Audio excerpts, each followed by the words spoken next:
whip up my appetite. Don't leave me here high and dry. Hey guys, welcome back to another video, and in today's video we're going to do the famous Golden Circle tour plus the secret lagoon. So early this morning I'm just making my way from the hostel to the bus stop where the tour is going to pick me up. I did book this tour through TripAdvisor with Bus Travel Iceland. I opted for the free pickup option, which is at bus stop number 12, which is right in front of the Storm Hotel, and it was only about a 15-minute walk from my hostel. And fun fact, in Iceland you do have to wear your seatbelt whenever you're on buses, and this is different because in the US on big charter buses and even our school buses we don't have seatbelts, which is really different, but on the tour they will keep reminding you to put on your seatbelt. So our first stop was this little cafe slash shopping mall for a bathroom break, and this mall had kind of like a little museum and history in it. So the town where this mall is located, there was an earthquake a few years ago and the bottom of the building was split in half, and instead of covering the floor they just put a piece of glass over the floor, so now you can kind of see the crack in the floor between European and North American plates. So I thought that was pretty cool to see on our first stop.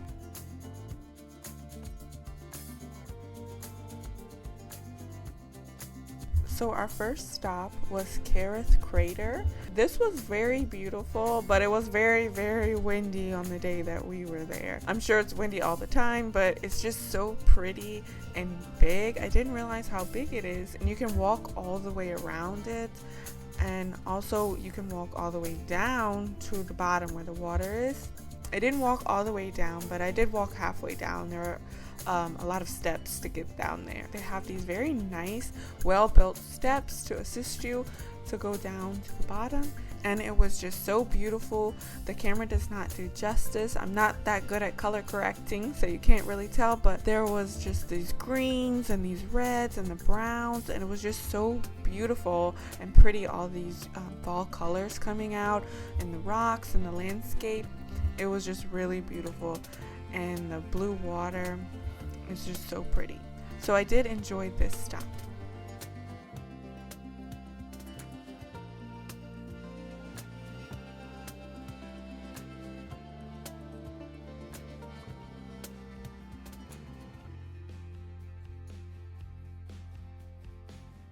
So our next stop was to the secret lagoon.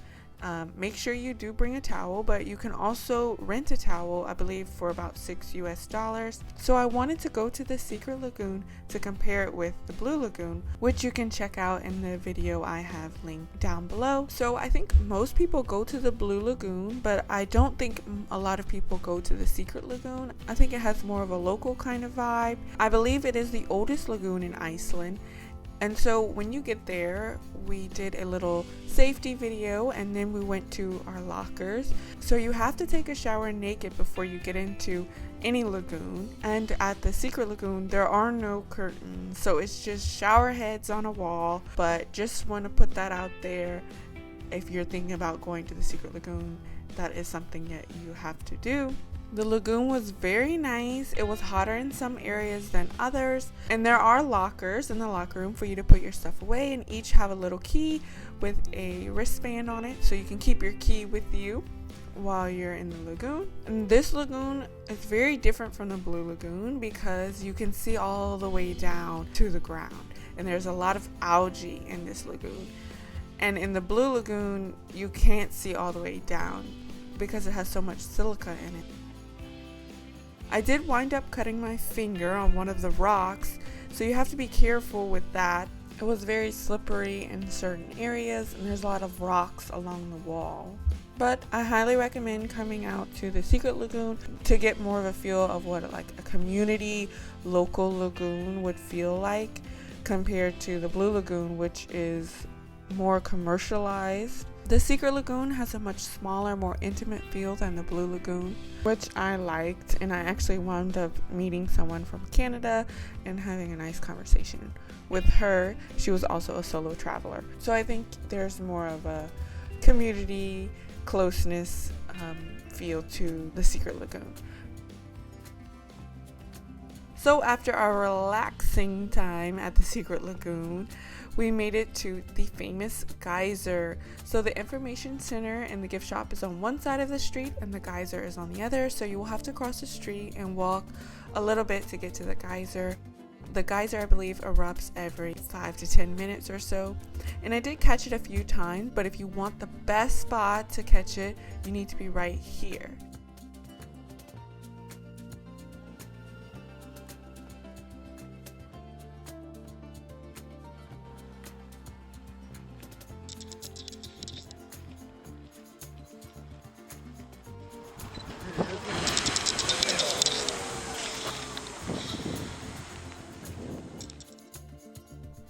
It was pretty cool.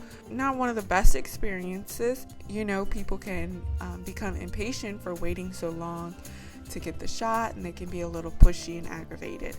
Probably why I didn't have the best experience at this stop, but it was still very beautiful. I still enjoyed this stop to see everything, but I did prefer the little geysers more than the big one, just because you had more room, and it was just cool to see how those like continuously are going, kind of like a pot of boiling water, which I thought was pretty cool.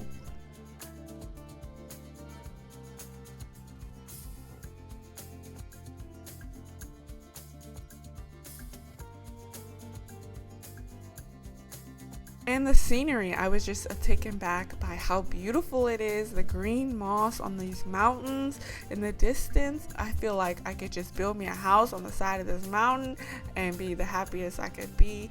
It was just so beautiful to like look at this every day. The greens and the mossy color. Beautiful, beautiful, beautiful. I think it's definitely something to stop and see if you're going to go to Iceland. I definitely recommend. So our next stop was the Gullfoss waterfall, which is a major attraction, and it's a little bit of a walk from the parking lot and gift shop area. And you don't expect to feel the power from this waterfall, but can I tell you, when you walk down those steps, you could feel that water, that mist, that power just coming off the waterfall. And you will get wet here, okay? Do not come thinking you're not gonna get wet and you're gonna stay dry. You will get wet. Definitely you will get wet the closer you get to the waterfall. I did not go to the very last platform. It was so windy, like you guys can kind of see from other people's clothes. So windy, so powerful. I thought the wind was going to blow me over, but it was just so beautiful. Like, you cannot look in the wrong direction in Iceland. 360 around you will be beautiful views. So it was just amazing. Highly recommend this stop. I would love to come back just to spend more time, because you know, on the full day tours you only have a certain amount of time at each spot. So I would just love to come back and really soak it all in with more time.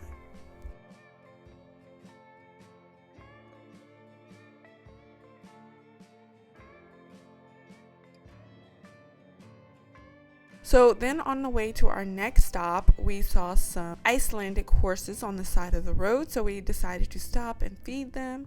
And let me tell you, they were not interested in you unless you had food. They did have a little food booth for you to buy some pellets to feed them. But they are retired Icelandic horses, and you can pay to give them some treats. And stay tuned for my video where I go horseback riding on Icelandic horses. So after our pit stop with the horses, we decided to head to our next stop, which was the national park. I will be coming back here in a few days to do the sulfur snorkeling tour. I also have that video linked down below. So I really enjoyed the national park. I wish I could have spent a whole day here to like explore the different trails, but we only had a certain amount of time.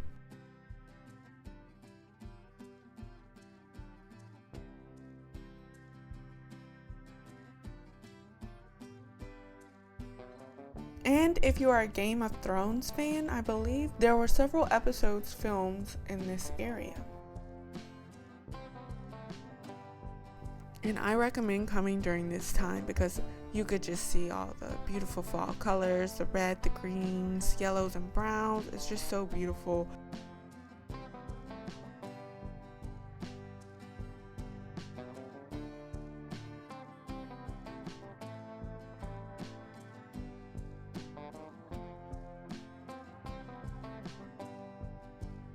So at the information center, they have this interactive map for you to see different things and where the parliament and the law council and everything in this area and the history about it. The history is actually very interesting. You guys should definitely check it out. I have linked some information about the national park and the history of the parliament. So I highly recommend this tour with Bus Travel Iceland. Very informative. I learned a ton. And I really enjoyed my day exploring the Golden Circle and the Secret Lagoon. And stay tuned for my next video where I explore the south coast of Iceland. And keep watching if you want to come grocery shopping with me and get a sneak peek into what I ate every day traveling solo on a budget. So I just wanted to share that I did not eat out every day, maybe once or twice. Iceland is very expensive to eat out, so I mainly ate what I bought at the grocery store. So I went to Bonus, which is I guess like their version of Walmart if you're from the United States. It's affordable grocery store, and I just wanted to show you guys basically what I ate. So this is what the store looks like, and you guys, Icelandic chocolate is like all over in the gift shops in Reykjavik. Don't get them at the gift shop. Those chocolates are more expensive and they've been sitting there for a longer time, so make sure to get them at the grocery store. They're cheaper there anyway. So you guys can pause and look at the different prices on different items. I thought that was interesting to compare the prices.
I did make a lot of peanut butter and jelly sandwiches, so I used tortillas instead of bread, and I also ate a lot of ramen noodles.